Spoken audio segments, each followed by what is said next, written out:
하나 되는 세상 월월드 TV. 하나 되는 세상 원월드 TV의 김영준입니다. 오늘은 지난 2016년 미국 대통령 대선 과정에 있어서 크게 논란이 되었던 러시아 게이트를 중심 삼고 또 그 러시아 게이트의 핵심 자료가 되었던 스틸 다시의 스틸 문건에 대해서 설명해 드리고자 합니다. 그리고 그 미국에서 벌어졌던 그런 사건들이 지금 현재 한국에서 벌어지고 있는 이런 정치적 상황과 유사한 점이 많기 때문에 그 점에 대해서 또 연계해서 결론적으로 말씀드리도록 하겠습니다. 먼저 러시아 게이트라고 한다면 2016년 미국 대통령 선거 대선 과정에 있어서 도널드 트럼프 대통령 캠프가 러시아 정부와 연루되어 있다고 하는 정치적 스캔들을 말합니다. 그 내용을 좀 더 살펴보면 미국 그런 대선 과정에 있어서 러시아가 개입을 했다는 의혹이 있는 것입니다. 소셜 미디어를 통해서 여론을 조성하고 또 이메일이라든지 이런 그 인터넷 해킹을 통해서 정보를 빼냈다는 것이 이 의혹이고요. 그것을 통해서 결국 트럼프 캠프를 도왔다는 그러한 스캔들인 것입니다. 그리고 결국 트럼프 대통령 캠프 측 인사들이 사실은 러시아 어떤 관련자들과의 접촉이 사실 있었기 때문에 그 의혹이 더 커져갔습니다. 전혀 만나지 않았더라면 아무리 이런 그 의혹을 제기했다 하더라도 그것이 금방 사라졌을 텐데 안타깝게도 트럼프 캠프에 있었던 사람들이 과거부터 우크라이나나 러시아와 또는 다른 해외 정부들과 관련을 맺고 또 정보 소식통으로서 역할했던 사람들이 있기 때문에 그 사람들이 러시아 쪽 측근들과 이런 그 관계를 가졌던 것이 포착됐기 때문에 의혹이 더 커졌던 것입니다. 그래서 트럼프 대통령의 그런 그 대선 캠프에 있어서 중요한 역할을 했었던 그런 카터 페이지나 폴 매너포트, 마이클 플린, 로저 스톡 같은 사람들이 이제 관련 인물로 지목돼서 조사를 받았습니다. 여기서 그 폴 매너포트는 지난 1월 7일에 방한을 해서 트럼프 대통령의 측근으로서 정부 인사들을 만났다고 소개되었던 그런 인물입니다. 결국 이러한 그 러시아 게이트 의혹을 FBI가 조사를 했고 또 나중에 뮬러 특검을 통해서 또 조사를 더 심도 있게 갖게 되었습니다. FBI가 이 러시아 게이트 트럼프 캠프 측에 있는 인사들을 조사하는 과정 속에서 또 그 당시 FBI 국장이었던 제임스 커미 국장이 결국 트럼프 대통령으로부터 해임을 됐기 때문에 또 여기에 많은 그런 논란이 있었습니다. 이 FBI가 트럼프 대선 캠프의 인사들이 러시아와 관련되어 있다는 걸 조사하기 위해서는 사실은 파이자라고 하는 그런 그 특별 영장을 허가받아야 됩니다. 그러한 그 파이자 영장을 받는 데 있어서 결정적인 역할을 했던 사람이 바로 영국의 전직 MI6 정보원이었던 크리스토퍼 스틸이라는 사람입니다. 이 사람이 과거에 MI6에 근무하면서 러시아 담당 책임자로 일을 했고 그러한 경력을 바탕으로 해서 이 사람이 오르비스 비즈니스 인텔리전스라는 그런 민간 정보기관을 세워서 일을 하고 있었고 결국 이 스틸 다시에라고 하는 스틸 문건을 작성하게 되었던 것입니다. 미국은 그 해외 정보 감시법 Foreign Intelligence Surveillance Act라고 하는 특별법이 있습니다. 짧게 줄여서 FISA라고 하는데요. 미국의 국가 안보를 위해서 정보를 수집해야 되기 때문에 정부나 또는 해외와 관련된 이런 개인들을 감시하기 위한 그런 절차를 규정하는 법입니다. 미국이 그런 개인의 사생활이나 개인 정보를 굉장히 중요시하는 나라이기 때문에 함부로 그러한 개인을 감찰하거나 또는 개인의 정보를 추적할 수가 없습니다. 그렇지만 그 사람이 이런 미국의 국가 이익이나 또는 안전에 위배가 되는 일을 하는 그런 사람이라고 한다면 이제 법원으로부터 특별 허가를 받아서 그 사람의 모든 인터넷이라든지 또는 전화 기록이라든지 하는 것을 자료를 다 받아볼 수 있는 것입니다. 그러나 거기에는 특별한 절차가 있고 그것을 그렇게 쉽게 받을 수 있는 것은 아닙니다.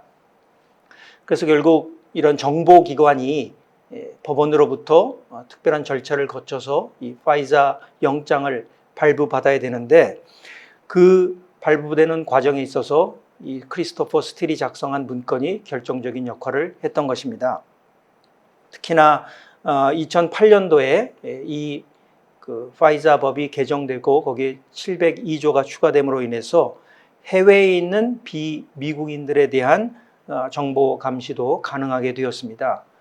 사실 이 법에 대해서는 논란이 지금도 많이 있고 앞으로 트럼프 2기 행정부에서는 또 어떤 식으로 개정될지는 모르겠습니다만 어쨌든 2008년도에 추가된 702조를 통해서 FBI가 트럼프 대선 캠프의 인사들과 또 그것에 영향을 주려고 하는 그런 러시아 그런 인사들에 대한 정보를 추적하기 위해서 이 702조를 들어서 파이자 법원으로부터 영장을 발부받았던 것입니다.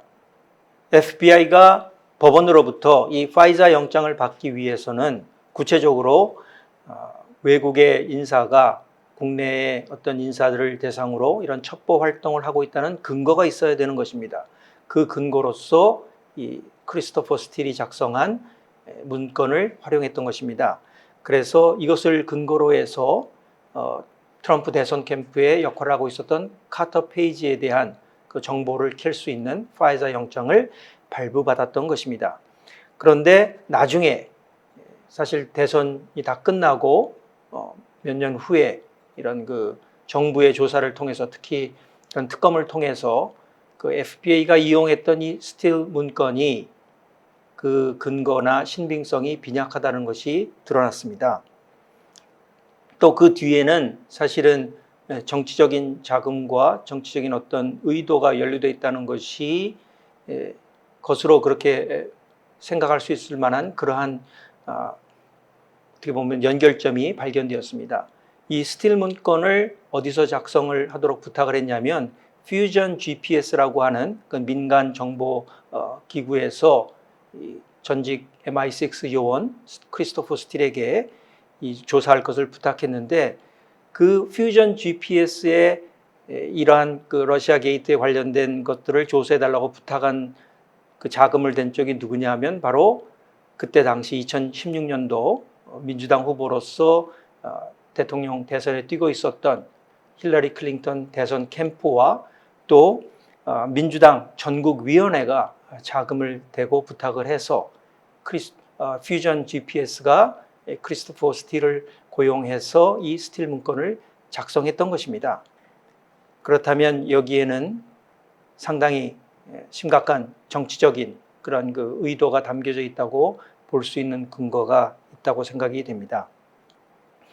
그래서 결론적으로 말씀드리자면 특히나 이제 뮬러 특검이라든지 이런 그 특검을 통해서 밝혀진 결과를 놓고 보면 트럼프 캠프에 있는 사람들하고 러시아 인사들하고의 접촉이 있었다는 것은 드러났습니다. 그렇지만 러시아가 이런 그 관계를 통해서 구체적으로 2016년도, 17년도 미국 대선에 개입했다고 했다는 그러한 그 증거는 잡지 못했던 것입니다. 결국 이 파이자 영장을 받는데 결정적인 근거로 사용되었던 이 스틸 문건이 거기에 담겨져 있는 내용들이 이것을 믿고 또 추적할 만한 그런 확실한 근거를 갖고 또 검증되어 있는 문건이 아님에도 불구하고 FBI가 그러한 불확실한 문건을 활용해서 결국 법원으로부터 파이자 영장을 받아냈다고 하는 것은 FBI에게 있어서는 큰 과오를 범한 그런 오점을 남긴 기록이 되겠습니다. 그리고 또 이 스틸 문건이 언론에 어떠한 경로인지는 정확히 모르겠습니다만 노출이 됨으로 인해서 대서특필이 되고 보도가 되고 또 그런 그 보도된 내용을 FBI는 이 스틸 문건이 확실하다. 트럼프 캠프의 인사들이 러시아와 연루가 돼 있고 결국 이런 대선에 개입한 증거다라는 식으로 활용을 했던 것입니다.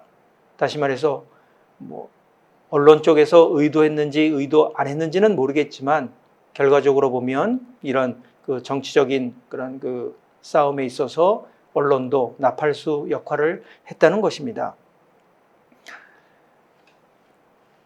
그리고 아까도 말씀드렸습니다만 결국 이런 스틸 문건 작성하는 데 있어서 정치적 자금이 흘러들어가고 거기에는 다분히 정치적인 영향이 미칠 수밖에 없었다고 본다면 그러한 정치적인 그런 영향 속에서 스틸 문건이 작성되고 또 검증되지 않은 그러한 문건과 자료를 가지고 FBI가 활용을 하고 그것을 또 언론이 어떻게 대서특필하면서 여론을 그렇게 오도해 나갔다는 점에 있어서는 대단히 참 민주주의를 위협하는 그리고 어떤 국가의 그런 그 나아가는 방향에 있어서 좋지 않은 영향을 끼친 그러한 예라고 볼 수 있겠습니다.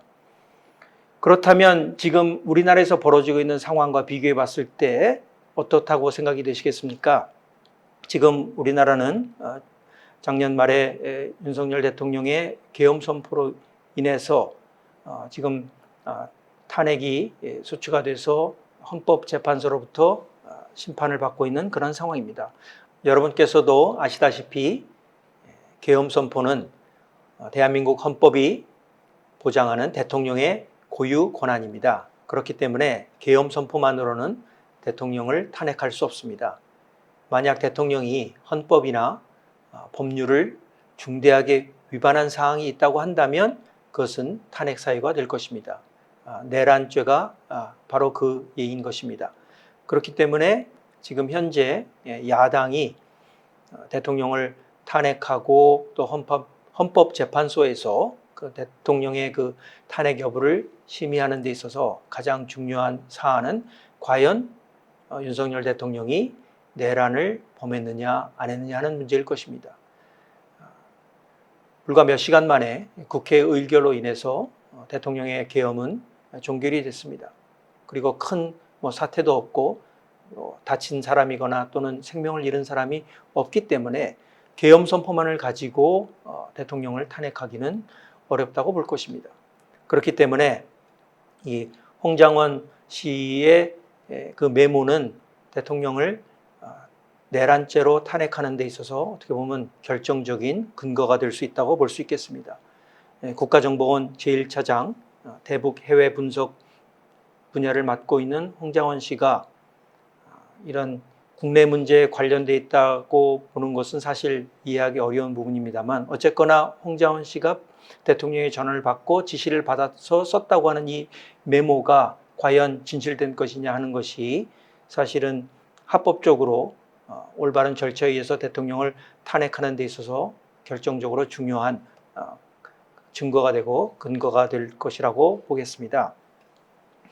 그런데 지금 현재 진행되고 있는 헌법재판소의 그런 심리를 통해 봤을 때 이 홍장원 씨가 주장하고 있는 이 탄핵의 내란의 근본이 될 수 있는 이 메모가 사실은 그 신뢰도와 신빙성이 상당히 떨어진다고 볼 수 있겠습니다. 본인은 이미 원본을 없앴다고 하고 글씨가 정확하지 않아서 다른 사람을 시켜서 그 메모를 써게 했다고 하고 추가로 여러 가지 사안이 첨부된 것을 보고 4가지 버전이 있느니 5가지 버전이 있느니 하는 얘기가 나오고 있기 때문에 사실 이 메모가 정말 정확하게 대통령의 지시에 의해서 받아 쓴 메모라고 증명하기가 사실은 어렵다고 볼 것입니다. 그리고 또 미국에와 같이 이런 그 홍장원 씨의 메모를 주류 언론들이 대서특필하고 보도함으로 인해서 그런 그 대통령의 그 탄핵의 그런 그 근거를 어떻게 보면 더 강화시켜주는 방향으로 언론이 보도를 하고 어떻게 보면 정치적인 그러한 그 이슈에 있어서 한쪽을 대변하는 그런 역할을 하고 있는 것이 미국과도 대단히 유사하다고 할 수 있겠습니다. 2016년도 미국 대선을 뒤흔들었던 러시아 게이트는 FBI가 스틸 도시에를 바탕으로 해서 파이자 영장을 받고 그것을 근거로 해서 트럼프 대통령 대선 캠프의 주요 인사들을 감찰했던 정치 스캔들입니다. 그 스틸 다시에가 사실은 세 명의 친구들이 술집에서 떠들었던 그런 그 러시아가 미국 대선에 개입했을지도 모른다라는 어떻게 보면 가십들을 바탕으로 해서 그것을 정보 문건으로 탈바꿈시킨 그런 크리스토퍼 스틸에 의해서 작성된 문건인 것입니다. 이러한 그 문건들을 활용해서 한쪽 정적에 대한 그런 사찰을 가하고 또 대선에 영향을 미치려고 했던 것입니다. 그렇기 때문에 이러한 내용들을 사실은 후에 많은 사람들이 조사를 하고 또 진실이 밝혀졌고 또 거기에 대한 책들이 나오기도 했습니다. 이 Follow the Money라는 이 책은 한국에도 번역이 되었습니다만 댄 반지노라는 사람이 미국의 그러한 그 딥스테이트 또 러시아 게이트와 그 외에 다른 많은 그런 스캔들에 대해서 조사를 해서 쓴 책이고요. 또 제가 지난번에 소개했던 Government Gangsters라는 이 책에서도 그러한 그 러시아 게이트와 또 정보기관들의 그러한 딥스테이트 내용들을 파헤친 그러한 책이라고 할 수 있겠습니다. 이렇게 미국이 사실은 세계에서 존경받는 그러한 그 민주주의 국가임에도 불구하고 사법체계나 이런 그 정보체계들을 활용해서 정적들에게 피해를 주기 위한 활동을 한 어떻게 보면 미국 역사에서도 부끄러운 오점을 남긴 그러한 사건들이 되었습니다. 한국은 지금 어떻습니까? 한국도 정말 발전하는 그러한 민주주의 국가로서 세계에 영향을 점점 더 끼칠 수 있는 중요한 국가로 지금 나아가고 있는데 지금 벌어지고 있는 이 사건을 통해서 한국 그런 그 이번 공화국 체제에 있어서의 한계점과 문제점들이 드러나고 있는 것입니다. 이러한 문제점들을 우리 국민들이 정확히 직시하고 이러한 것들을 개선하고 극복함으로 인해서 보다 더 훌륭한 나라를 우리 후손들에게 물려줄 수 있어야 되겠습니다. 지금 트럼프 2기 행정부가 들어서서 여러 가지 행정명령을 통하고 정책을 통해서 지금 전 세계가 긴장을 하고 있고 미국의 이러한 움직임에 어떻게 대처할까 고심하고 있는 이런 상황 속에서 지금 현재 한국은 대한민국이라는 나라를 이끌어갈 수 있는 최고 지도자가 없는 그러한 위기 상황에 직면해 있습니다. 어서 좋게 이 탄핵 국면이 올바르게 법치주의에 의해서 잘 정리되고 정말 대한민국을 위하고 대한민국 국민들을 위하는 방향으로 결정이 나서 하루속히 급변하고 있는 그런 그 세계 정세에 대처할 수 있기를 간절히 기대합니다. 우리 국민들이 지금 현재 벌어지고 있는 이러한 상황들을 주시하고 또 올바른 그런 결과가 나올 수 있도록 목소리를 높여야 되겠습니다. 절대로 잘못된 그러한 그 법이 적용돼서 또 국익을 해치는 그러한 결과가 나오지 않도록 압박을 가하고 또 잘못된 결과가 나왔을 때는 분연히 항거해서 그것을 바로잡을 수 있는 대한민국 국민의 그러한 저력을 보여줄 수 있기를 기대하겠습니다. 대단히 감사합니다. 하나 되는 새som 월드 TV